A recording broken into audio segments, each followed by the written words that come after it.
स्पष्ट कर दूं कि आज पहली बार पार्टी के औपचारिक मंच पर अपनी बात रखने के लिए आमंत्रित हूं और इसके लिए मैं पार्टी और उसके राष्ट्रीय अध्यक्ष आदरणीय श्री अखिलेश यादव जी का आभार व्यक्त करता हूं कि उन्होंने हमें ये मौका दिया है। और ये मौका हमारे लिए इसलिए महत्वपूर्ण है कि हम तमाम लोग इस बात को जानते समझते हैं,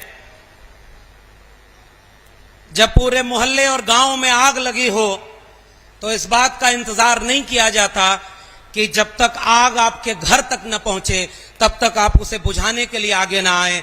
इसलिए आज हम आपके बीच में इसलिए आए हैं कि जिस वक्त भारत का संविधान खतरे में हो, सामाजिक न्याय खतरे में हो, हम सब अगर एक विचारधारा के मानने वाले लोग हैं तो हमारा ये फर्ज है, वक्त का तकाजा है कि हम सब मिल करके इस खतरे से लड़ें और इस देश और संविधान को बचाएं। इसलिए मैं आप सबके बीच में इस वैचारिक सफर का हम सफर बनने आया हूं।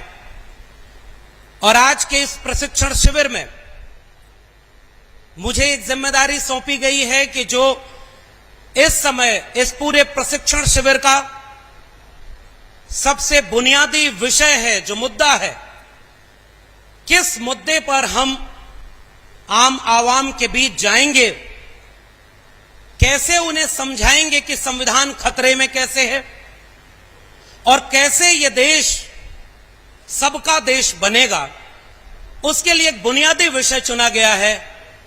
वो विषय है जाति जनगणना का।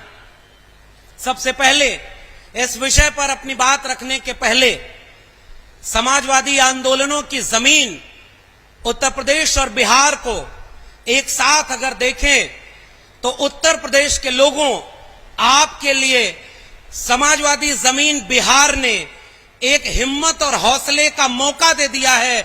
बिहार सरकार ने अपने यहां जाति आधारित गणना भी की, उसके आंकड़े भी सार्वजनिक कर दिए हैं और उससे हमें हिम्मत मिली है। इसलिए हम बिहार के समाजवादी साथियों को क्रांतिकारी सलाम करते हैं और इस उम्मीद में यहां खड़े हैं कि हम उत्तर प्रदेश में भी जाति जनगणना के मुद्दे पर जनता को जागरूक करेंगे।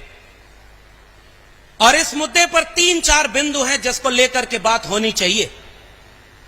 सबसे पहला मुद्दा यह है कि जाति जनगणना का मुद्दा आज 2023 में क्यों उठाया जा रहा है। और हम जैसे लोगों का यह मानना है कि राष्ट्र निर्माण का मुद्दा है। यह किसी जाति के हित के लिए नहीं, किसी जाति के खिलाफ नहीं, किसी जाति को ज्यादा किसी को कम देने के खिलाफ है, सभी को बराबर बनाने के लिए है। इसलिए पहली बात मैं इस पर रखूंगा कि यह केवल कुछ जातियों का मुद्दा नहीं, यह पूरे राष्ट्र का, एक मुकम्मल मुल्क मेरे सबका राष्ट्र बने, इसका मुद्दा है जाति जनगणना का। और दूसरे हिस्से में मैं कोशिश करूंगा कि आपको यह बता सकूं बहुत संक्षेप में कि जाति जनगणना का इतिहास क्या रहा है। यह कोई आज का मुद्दा नहीं है, इसके आंकड़े क्या हैं और क्यों जाति जनगणना की जरूरत है इस देश में। और आखिर में मैं कोशिश करूंगा आपके सामने ये बात साझा करने की कि इस जाति जनगणना के मुद्दे से क्या फायदा होने वाला है। सबसे पहले हम लोग बचपन से निबंधों में लिखते पढ़ते और सुनते आए हैं कि भारत कृषि प्रधान देश है, भारत गांव प्रधान देश है, मगर हकीकत यह भी है कि भारत एक जाति प्रधान देश है। जाति यहां की सच्चाई है। और मैं बिल्कुल शुरुआत में, इस पूरी बहस के शुरुआत में एक उदाहरण समाजवादी लोगों आपके सामने साझा करना चाहता हूं। बहुत सारे वरिष्ठ लोग बैठे हुए हैं, उनको इतिहास पता होगा, लेकिन इस इतिहास को गांव गांव पहुंचाने की जरूरत है कि हमारे बीच में जब 2010 में संसद में खड़े होकर जाति जनगणना की मांग की जा रही थी, हम सबके अग्रणी नेता मरहूम नेताजी आदरणीय मुलायम सिंह यादव जी ने सदन में खड़े होकर एक वाक्य बोला था। मैं वो वाक्य से शुरुआत कर रहा हूं। उन्होंने कहा कि जाति समाज की गंदगी है, इसे कबूल करना चाहिए और गंदगी को कपड़े से ढक करके आप मिटा नहीं सकते, इसलिए उसे मिटाने के लिए उस गंदगी को साफ करना होगा। नेताजी ने आगे बोला कि उस गंदगी को साफ करने का रास्ता भारत के संविधान ने दे दिया है। और वो भारत का संविधान कहता है कि जो भी इस देश में हाशिए पर पड़ा है, उसको सामाजिक शैक्षणिक रूप से जो पिछड़ गया है, उसको मुख्य धारा में लाए बिना कोई भी देश पूरा नहीं बन सकता। इसलिए हम ये क्यों बात कहते हैं कि जाति जनगणना राष्ट्र का मुद्दा है, और पूरे आत्मविश्वास से लोगों को यह बात बतानी और समझानी है। अगर हमें कहीं भी विकास करना है तो हम ये पहले पड़ताल करते हैं। अगर हमें कहीं सड़क बनवानी है तो पहले इस बात का सर्वे होता है, जानकारी जुटाई जाती है कि कहां सड़क नहीं बनी है, वहां सड़क बनाने की जरूरत है तो सड़क बनेगी।